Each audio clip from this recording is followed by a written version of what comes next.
Coucou les amis, je viens vous parler de la pleine lune. Waouh, pleine lune du 3 juillet.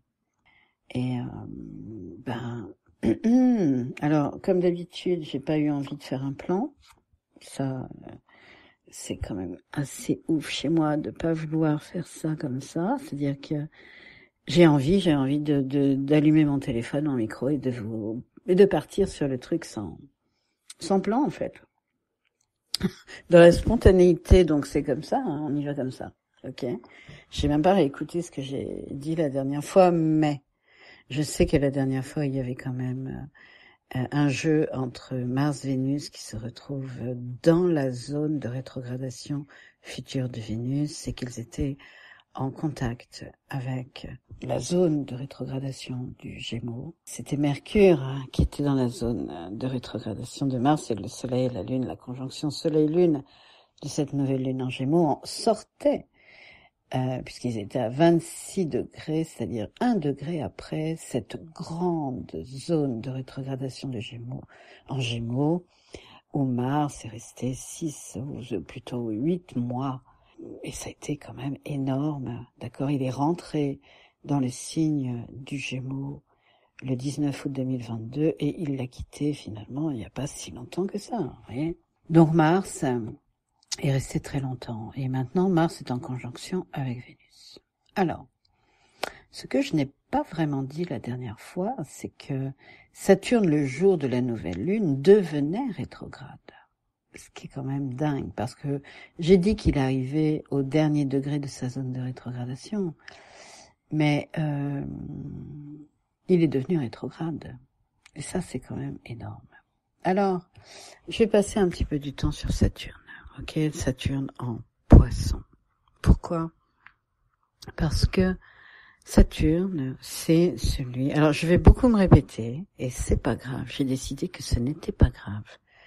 Que finalement, c'est souvent en répétant les choses qu'un jour, on arrive à les dire un peu différemment et la personne entend. Bon, je ne sais pas si je vais vraiment dire les choses différemment, mais parce que je suis tellement baignée par les mots de Luc Biget, je suis tellement imprégnée de ses cours que voilà. Et puis en plus, je voulais revoir les cours sur la rétrogradation de Vénus, mais on en parlera la prochaine fois.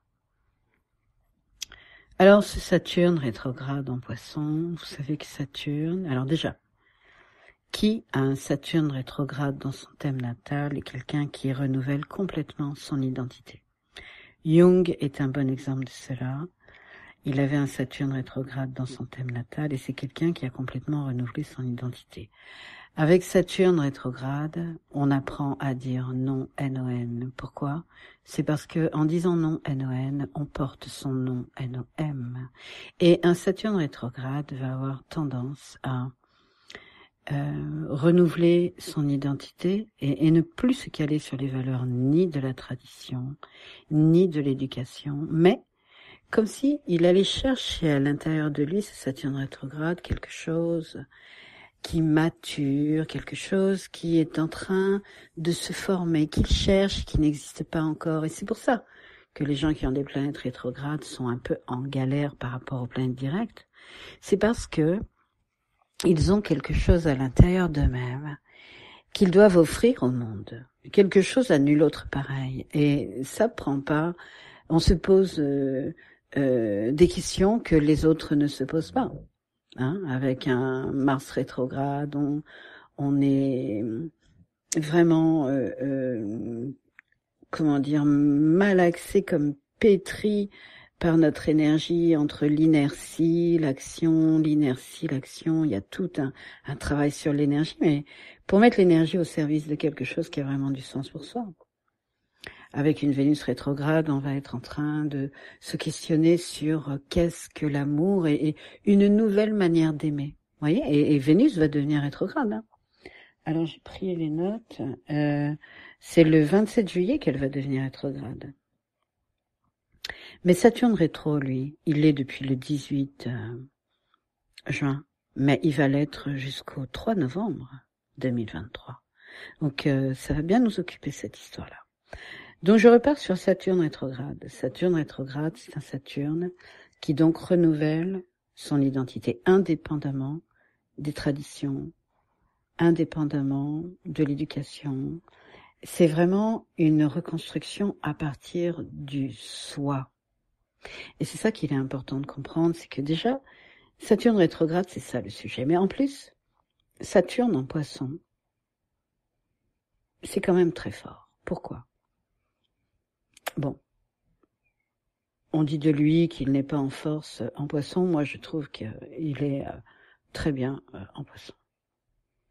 Pourquoi ? Parce que Saturne, son sujet, c'est la réalité.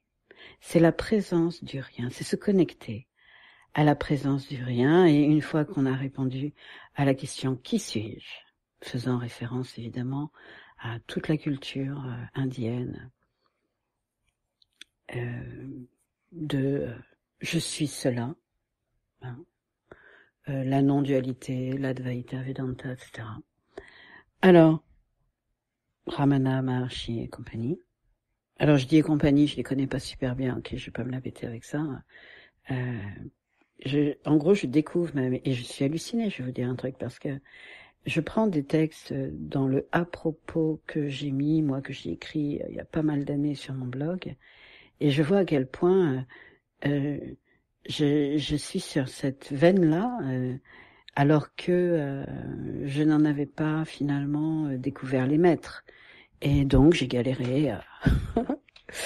Mais vous irez voir le à propos, je vous invite à aller lire le à propos, et vous allez voir sur l'instantanéité, le ing anglais, le être en train de, la phénoménologie, tous des sujets qui m'ont porté, moi, quand j'étais en maîtrise art plastique, et que mon maîtrise art plastique s'appelait Lumière en ombre. Il n'y a pas de hasard. Donc, qui suis-je ? Qu'est-ce que fait ce Saturne quand il répond à cette question-là ? Mais en fait, comme un siphon intérieur, il se vide, parce qu'au bout de la 50e fois qu'on vous demande qui êtes-vous, vous n'avez plus rien à dire. Pourquoi ? Mais c'est parce qu'en fait, avec ce siphon intérieur, lorsque vous faites l'expérience de n'être rien, alors vous pouvez vous connecter à tout. Et tout, c'est quoi ? C'est la conscience, tout simplement. La conscience. Et de quoi parle le poisson si ce n'est de la conscience ? Une personne qui a une licorne en poisson, c'est quelqu'un qui est connecté justement sur cette facette-là des 12 essences d'expérience, 12 signes astrologiques, de l'expérience de la conscience. On est à fond dans ce sujet, vous voyez. Et Saturne va revenir jusqu'au 0°31 minutes. Donc au tout début du signe du poisson, alors que Neptune, lui, est à la toute fin. Vous voyez, il est à 27 degrés, c'est-à-dire il est à l'endroit où il y a eu la grande conjonction Vénus-Jupiter-Neptune qui a été très forte et dont j'ai beaucoup parlé. Et Neptune, lui, il est retourné, il est sur ce 27e degré. Il a déjà, lui, quitté sa zone de rétrogradation qu'il avait fait du 22 au 25e degré, ok ? Donc il se recale sur cet aspect-là d'un degré mémorable, hein, 27e degré en poisson. Et donc on a Saturne qui va chapeauter, qui va reculer jusqu'au 0 degré. Neptune, lui, est sur la toute fin du poisson, et donc tous les deux chapeautent complètement le signe. Entre un Saturne qui est celui qui valide, c'est Saturne qui valide, vous savez. Il s'auto-valide aussi, Saturne. Un Saturne rétrograde et s'auto-valide, hein, indépendamment de la tradition, de l'éducation et compagnie. Hein. Et ce Neptune en poisson, nous envoie, enfin pas nous envoie, mais enfin quelque part si, c'est-à-dire c'est les poissons de Gérion, n'importe quoi, c'est les vaches pourpres de Gérion, c'est aller au-delà de ce qui est connu, aller au-delà des limites, au-delà du monde, et revenir de ce grand presque rêve, mais qui est réel. Et où est le réel, où est le rêve, tout ça se mélange. Et en fait, on revient comme un prophète avec des éléments qui ont été pêchés dans ce grand territoire ce qui est pas un territoire, qui est une dimension de la conscience. Donc ça, c'est Saturne rétro en Poisson. Et Neptune, ok, il chapeaute le signe du Poisson. Et Saturne, lui, va valider le fait, finalement, de n'être plus rien. Et vous voyez, il y a un trait vert, là, sur la carte entre Neptune, qui est à la toute fin du signe du Poisson, et la conjonction Vénus-Mars, qui est déjà dans la zone de rétrogradation. Hein. Mars s'approche même de la fin de cette zone-là. Et le quinconce, quand il y en a un dans un thème, on nous dit que c'est l'aspect le plus important. Alors, vous voyez, en fait, le quinconce, il se situe soit avant l'opposition, soit après l'opposition, d'accord? Le signe du Capricorne, c'est avant l'opposition Lion-Verseau, l'axe Lion-Verseau. Puisqu'on parle de la conjonction Vénus-Mars. Qu'est-ce qu'il y aurait en face? On se retrouverait, si on était en opposition, on serait en Verseau, en face. Et si on était en quinconce juste avant, alors on serait en Capricorne. Et si on est en quinconce juste après, alors on est en Poisson. Et c'est ce qui se passe, et même à la toute fin du signe du Lion et du Poisson, quasiment. Ok. Donc, ce quinconce, que nous dit-il? C'est un quinconce supérieur, ou croissant, d'accord? Il est au-delà il est après l'opposition. Et là on nous dit, c'est un mystère dans lequel il faut plonger. Tester cette nouvelle confiance dans le monde. C'est l'image de la pleine lune avec une grande expérience et un retour au réel. Et parfois on a la frustration de ne pas maintenir l'exaltation. Qu'est-ce qu'on nous dit? On nous dit qu'un quinconce à Vénus, c'est un travail relationnel à faire pour dépasser ces empêchements, ces blocages. Parce que les gens qui forment ces couples avec un quinconce sont très durables, car ils ont du mal à se comprendre, c'est un mystère. Mais ça peut être dérangeant. Alors, quand il y a un quinconce à Vénus, il y a un travail relationnel à faire. Dépasser ces empêchements, ces blocages. Et qu'est-ce qui s'est passé? On a eu Mars qui est resté en Gémeaux bien longtemps. Et quand on a un Mars en Gémeaux, moi je vais vous dire un truc, quand un thème natal arrive et que je vois un Mars en Gémeaux, je sais que le féminin a été blessé. D'une manière ou d'une autre. Soit on est né fille alors qu'on nous attend des garçons, soit beaucoup plus trash que ça.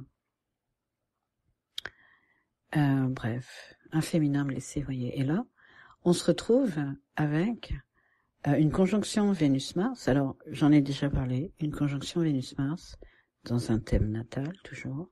Quand une conjonction Vénus-Mars débarque, ça va faire référence à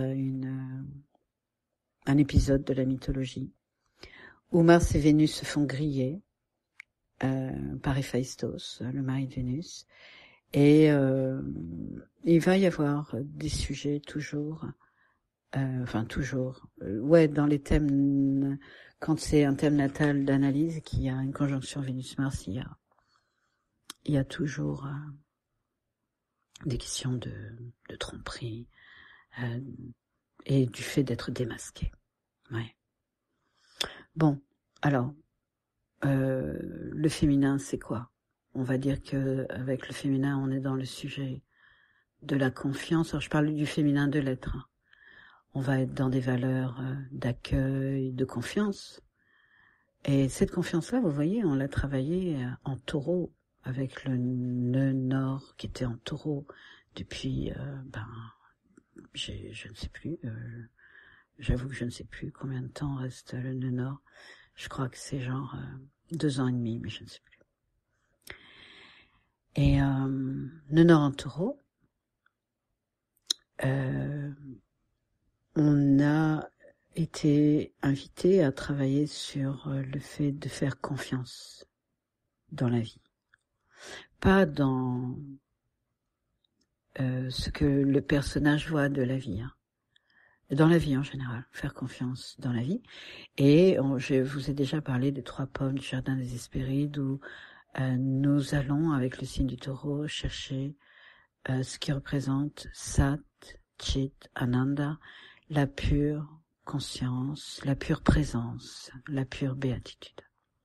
Tout ça va très bien avec le signe du poisson, bien sûr, puisque pour atteindre ces états-là, il faut d'abord, d'une part, rentrer en lion, trouver cette clairière du soi et rentrer dans une dimension de paix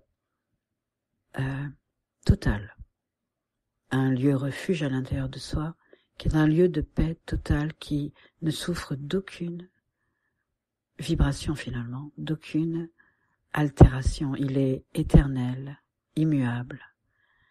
C'est cet espace qui fait référence au mentalisme dans le Kybalion. Je vous lis ça parce que je trouve ça quand même assez dingue.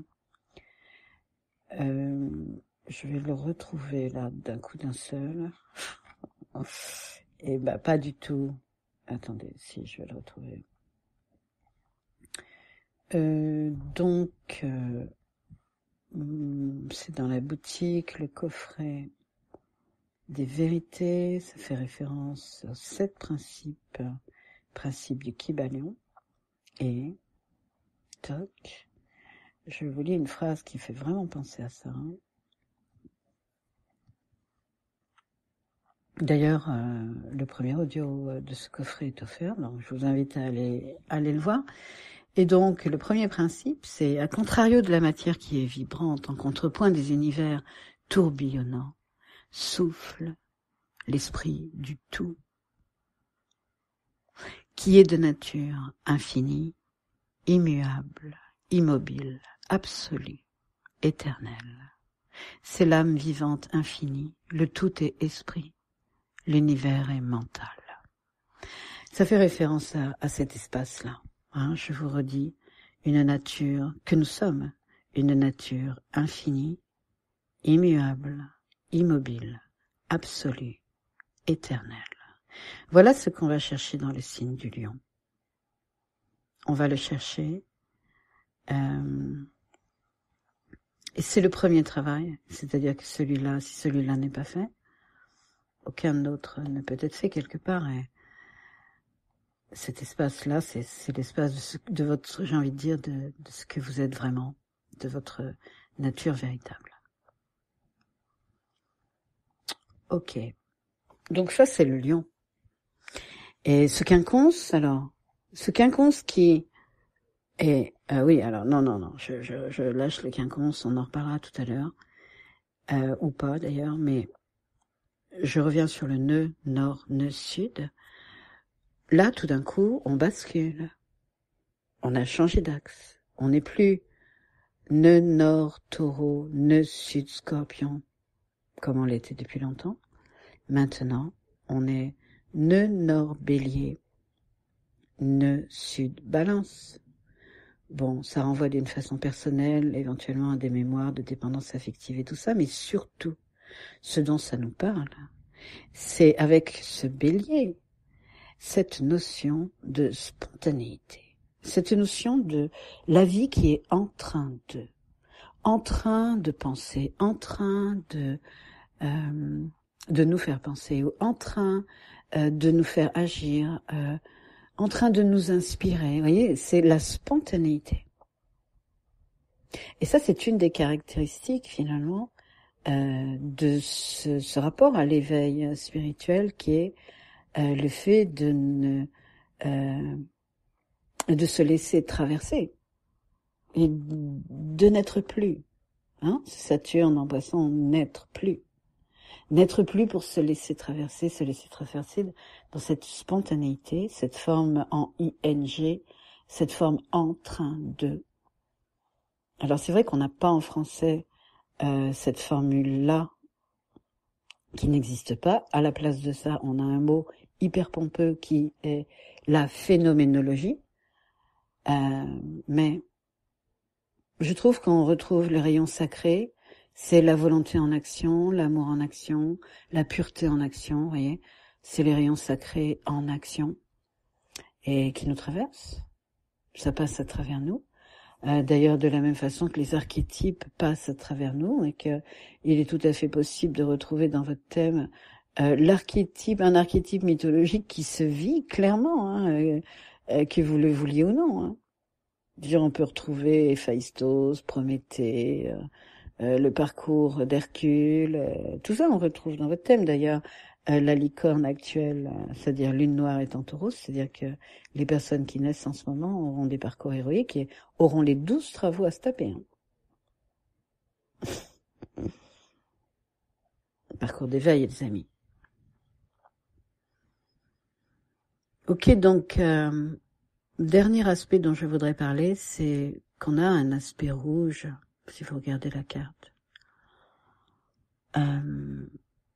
entre Uranus et la conjonction Mars-Vénus. Alors Uranus, il a fait parler de lui, hein, celui-là. Il a rejoint Mercure, vous vous souvenez, au 15e degré, au plein milieu du signe du Taureau, la dernière fois.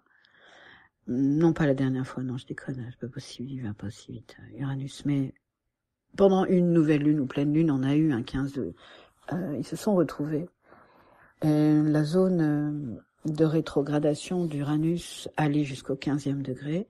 La zone de rétrogradation de Mercure a démarré au 15e degré. Bref, il se retrouvait au 15e degré.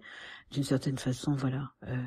Tout le taf que le nœud nord a invité à faire dans le signe du Taureau était validé par Mercure et Uranus qui, l'un comme l'autre, parlent finalement du mental inférieur, mental supérieur, faisant référence aux idées platoniciennes et au fait d'être connecté à sa guidance par le fait justement de laisser passer ces oiseaux d'or que sont les oiseaux de Dieu et qui sont les pensées de Dieu.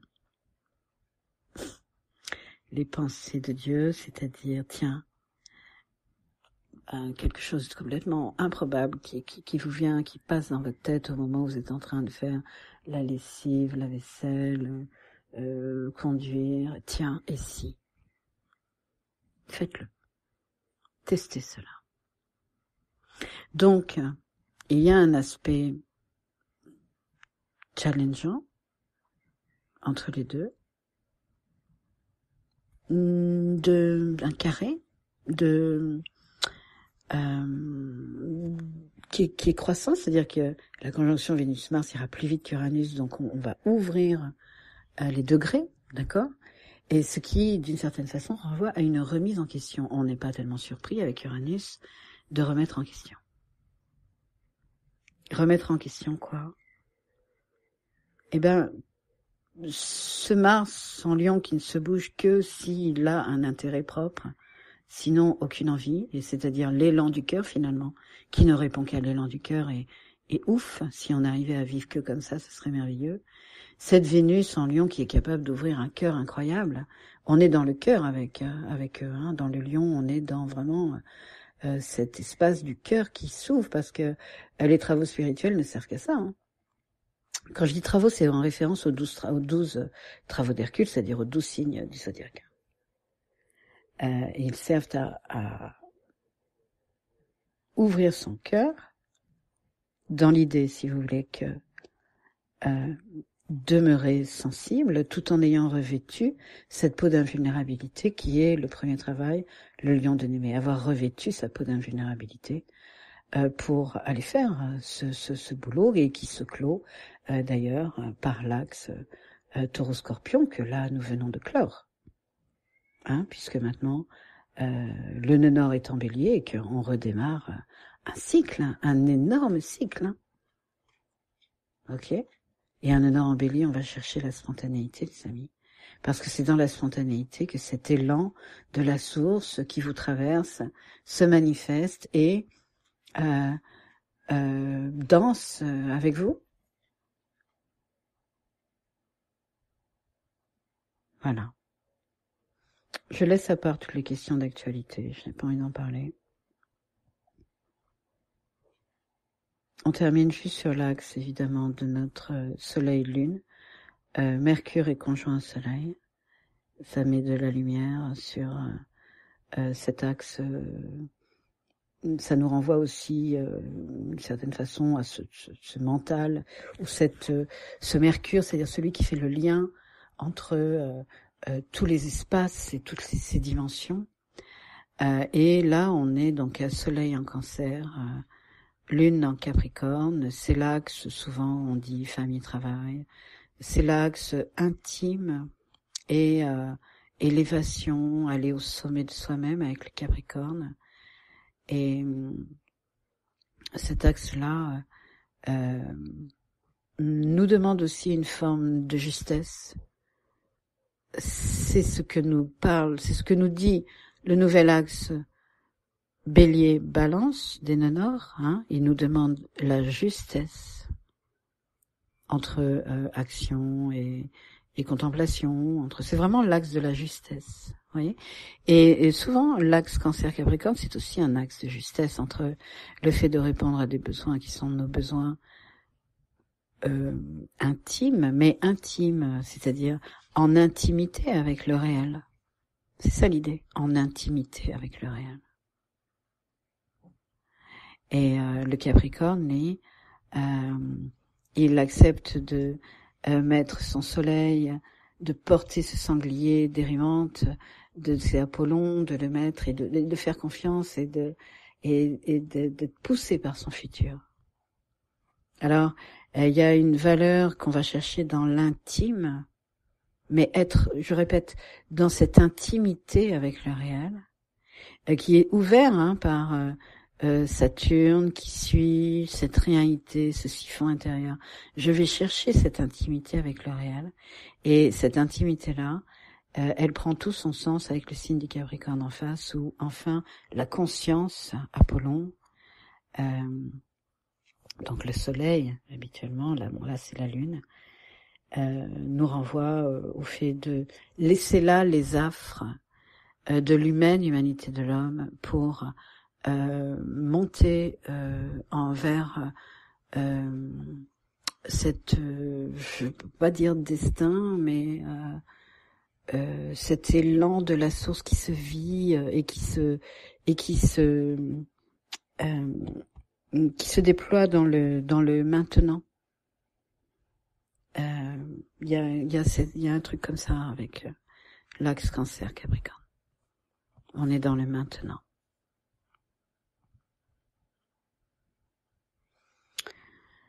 Voilà mes amis. Je vous dis à la prochaine fois. Et je vous invite à aller découvrir peut-être le premier audio qui est offert du coffret des vérités, le Kybalion, pour retrouver cette phrase fantastique que moi j'aime vraiment énormément.